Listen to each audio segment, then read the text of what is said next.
बुलंद स्वर में जय जयकार करें। बोलिए श्री सदगुरु महाराज की जय। प्यारे लोगों, अभी का जो विषय है ईश्वर का स्वरूप और उसकी प्राप्ति है। अभी हम लोगों ने पवित्र ग्रंथ सत्संग योग भाग 1 से भगवान वेद की वाणी सुनी है। ओम युंजान प्रथमम मनस्तत्वाय सविता धियम अग्नेर ज्योतिर्निचाय पृथिव्या अध्या भरत। वेद भगवान उपदेश करते हैं, हे मनुष्यों, जगत प्रसव करता, जिसने जगत को पैदा किया, उत्पन्न किया, बनाया, वह परमात्मा का तत्व ज्ञान क्या है, कैसा है, तत्व रूप में वह परमात्मा है कैसा। जैसे दूध का तत्व होता है घी, घी दूध में व्यापक होता है, लेकिन हम इस आंख से उस घी को नहीं देख सकते। घी को देखने के लिए दूध को मथना पड़ता है, मक्खन निकालकर उबालना पड़ता है, तब हम घी निकाल पाते हैं। उसी तरह सत्संग और ध्यान की मथानी से मथ करके हम लोग उस परम तत्व परमात्मा को देख सकेंगे। आप लोग कभी ड्रामा देखने गए होंगे, तो ड्रामा में मैं भी बचपन में गया था राजा भर्तृहरि का ड्रामा देखने। मैंने देखा खेलने वाले को सभी लोग देख रहे थे, लेकिन खिलाने वाले को सब लोग नहीं देख रहे थे, वो पर्दे के पीछे था। उसी तरह परमात्मा जो है इंद्रजाल का अजब तमाशा पुतली ताल लगाता है कोई भीतर दूसरा बैठा नाना नाच नचाता है। सबको नाना प्रकार का नाच नचाने वाला जो परमात्मा है वह भीतर बैठा हुआ है। हम लोग संसार में जब से आए अरबों अरबों वर्षों की सृष्टि में, लगता है कि हम लोग प्रथम बार कटिहार जिला में आए हैं कि पूर्णिया जिला में आए हैं, लेकिन इससे पहले भी बहुत बार आ चुके हैं। अरबों अरबों वर्षों की सृष्टि में हम लोग अरबों अरबों वर्षों से पड़े हुए हैं।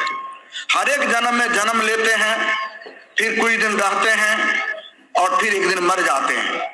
जन्म के समय हजारों बिच्छुओं के डंक मारने के समान शरीर में पीड़ा होती है, मरने के समय करोड़ों बिच्छुओं के डंक मारने के समान पीड़ा होती है। और जन्म मरण की जो बीच का जीवन है, कितनी सारी उलझनों से, समस्याओं से, दुखों से घिरा हुआ जीवन होता है। विषय वासना तृष्णा की आग में आग सबके अंदर धधक रही है, और उस आग में सभी लोग दग्ध हो रहे हैं, जल रहे हैं, सब लोग छटपट छटपट करते हैं। और इसी छटपटी को मिटाने के लिए, लोग शांति पाने के लिए, चैन पाने के लिए सावन में बाबा धाम जाते हैं, गंगा जी में नहाते हैं। और कोई वहां भीड़ ज्यादा होती है, कोई वसरे पर कोई दूसरे पर पानी चढ़ाते हैं और वहां से फिर चल देते हैं। शांति मिलती है नहीं, शांति नहीं मिलती है। तो शांति सुख पाना चाहते हैं तो गुरु महाराज कहते थे शांति स्वरूप है परमात्मा। वह शांति बाहर की चीज नहीं, अपने अंदर की चीज है। तो परमात्मा की चर्चा बहुत सुनते हैं, लेकिन परमात्मा स्वरूप तो है कैसा, इसका ज्ञान सत्संग में होगा। इसलिए सत्संग को खूब सुनिए। कब कब सुनिए? तो गुरु महाराज कहते नित्य प्रति सत्संग कर ले प्यारा, तेरा कार्य सरे सारा। बुद्धि योग मतलब ज्ञान अर्जित कीजिए। जब खूब सत्संग को सुनेंगे तो ज्ञान होगा कि परमात्मा एक है, उस तक जाने का रास्ता एक है। वो बाहर में नहीं, सबके भीतर में है सब जगह। कहते हैं फूल महजो बास, काष्ठ में अग्नि छिपानी, बिन खोदे नहीं मिले अहे धरती में पानी। जिस तरह जो चीज जितना सूक्ष्म होता है वो उतना व्यापक होता है। मिट्टी से अधिक सूक्ष्म है पानी, पानी मिट्टी में भी है, व्यापक है, और मिट्टी से बाहर भी है। उससे भी अधिक सूक्ष्म है अग्नि, अग्नि मिट्टी में भी है, पानी में भी है, और सबसे ऊपर भी है। और उससे भी अधिक सूक्ष्म है हवा, वह सब जगह रहते हुए सबसे ऊपर है। उससे भी अधिक सूक्ष्म है आकाश, आकाश सब जगह रहते हुए, व्यापक रहते हुए सबसे ऊपर है। और जो आकाश को बनाने वाला परमात्मा है वे कितने सूक्ष्म होंगे। इसलिए वह परमात्मा से बढ़ करके सूक्ष्म कुछ हो ही नहीं सकता। इसलिए कबीर साहब ने कहा, जाके मुंह माथा नहीं रूपक रूप पूप बाँचते पतला ऐसा तत्व अनूप। जिस परमात्मा को न मुंह है, न माथा है, न रंग है, न रूप है, गुरु महाराज ने कह दिया प्रभु वर्णन में आवे नहीं। दूसरे जगह गुरु महाराज ने कह दिया मन बुद्धि इंद्रियन को गम नहीं, आत्मगम सोराम। मन बुद्धि इंद्रियों के पकड़ में वह परमात्मा आने वाला नहीं है। और गोस्वामी तुलसीदास जी महाराज ने कहा, प्रकृति पार प्रभु सब उड़वासी, ब्रह्म निरज अविनाशी। कहते हैं वह परमात्मा जो है व्यापक व्याप अखंड अनंता, निर्गुण निराकार निर्मोहा। वह परमात्मा ऐसा है, निर्गुण है, यानी हम लोगों के अंदर सृष्टि हुई है 3 गुण से, रजोगुण, तमोगुण, सतोगुण से। परमात्मा में यह सब तीनों गुण नहीं व्यापता है, तीनों गुणों से ऊपर है परमात्मा। हम लोग 3 गुण के अंतर्गत हैं, देवी देवता सब 3 गुण के अंतर्गत हैं। इसलिए निर्गुण निराकार, जिसका कोई आकार प्रकार नहीं है, रंग रूप नहीं है, ऐसे परमात्मा को कैसे जानेंगे। इसको इस तरह समझ लीजिए, जैसे दीवाल घड़ी है, टेबल घड़ी है और हाथ की घड़ी है।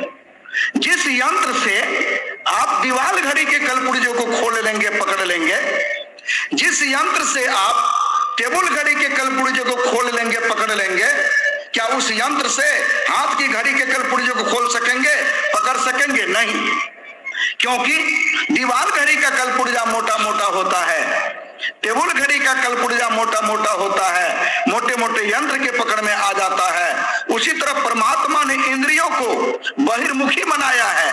मोटे मोटे इंद्रियों से मोटे मोटे जगत का ज्ञान होता है, परमात्मा के ज्ञान करने की शक्ति क्षमता इन इंद्रियों को नहीं है। किसी भी शरीर के किसी भी अंग से हम परमात्मा को नहीं पकड़ सकते, ना आंख से देख सकते। इसलिए कहा, चाम चश्मसु नजरुन आवे, खोजो रूह की नैना। चर्म चक्षु से, माया की दृष्टि से परमात्मा को नहीं देख सकेंगे। इसलिए आत्मा की दृष्टि कहते खोजने के लिए दृष्टि होती है 5, जागृत की दृष्टि, स्वप्न की दृष्टि, मानस दृष्टि, दिव्य दृष्टि, तब है आत्मदृष्टि। जब मन की दृष्टि को समेटेंगे गुरु इंगित स्थान पर, तब अंतर में ध्यान बनेगा, दृष्टि टिकेगी, मन टिकेगा, परमात्मा का द्वार खुलेगा, दिव्य दृष्टि की प्राप्ति होगी। और जहां प्रकाश होता है वहां शब्द भी होता है, वहीं से जीव शब्द को सुनता है, और शब्द को सुनते सुनते 4 जड़ शरीर और एक चेतन शरीर को जीव पार करता है। चेतन शरीर के, चेतन मंडल के शब्द को जब जीव सुनता है, वही है सार शब्द। आदि नाम पारस है, मन है मैला लोह, परसती कंचन भया, छूटा बंधन मोह। जीव का सारा मोह बंधन छूट जाता है, वह शब्द जीव को खींच करके परमात्मा में पहुंचा देता है। बस्ती न शून्यंग, शून्यंग न बस्ती, अगम अगोचरी ऐसा, गगन शिखर महाबालक बोलई, वा का नाम धरो। जहां न बस्ती है न शून्य है। कबीर साहब ने उसी देश का नाम रखा, कहो उस देश की बतिया, जहां नहीं होत दिन रतिया, नहीं रवि चंद्र ओ तारा, नहीं उजियार अंधियारा, नहीं तहां पवन ओ पानी, गए वही देश जिन जानी, नहीं तहां धरनी आकाशा, करे कोई संत तहां वासा, कबीरा देश है न्यारा, लखे कोई राम का प्यारा। वह देश ऐसा है जहां तनिक भी गम नहीं है, जहां गम काल की नाही, नहीं वहां धूप ओछाई। उस देश में जो पहुंच जाते हैं, परमात्मा में जो है मिल जाते हैं, तब क्या होता है, आत्म अर्पी के भोग लगावे, सेवक सेव भव छुट जावे। आप आत्मा को अर्पण कर दीजिए, सेवक और सेव भव, भगवान अलग भक्त अलग। पर्दा के कारण, आवरण के कारण द्वैत होता, द्वंद्व और द्वैत रहे नहीं कोई। सारे आवरणों को पार कर जाएंगे, सर्वाधार में जब मिल जाएंगे तो द्वंद्व और द्वैत भाव समाप्त हो जाएगा। जैसे समाप्त होगा तो आत्म आरोपी के भोग लगावे, सेवक सेव भाव छूट जावे। हम प्रभु प्रभु हम एक ही होई, द्वंद्व और द्वैत रहे नहीं कोई। मैं ही ऐसी आरती की जाए, भव मह जन्म बहुरी नहीं ली जाए। आवागमन परमात्मा मिल गए, आत्मा परमात्मा का अंश है, कहते ऐसी सेवको सेवा करे जिसका जीव तिसु आगे धरे।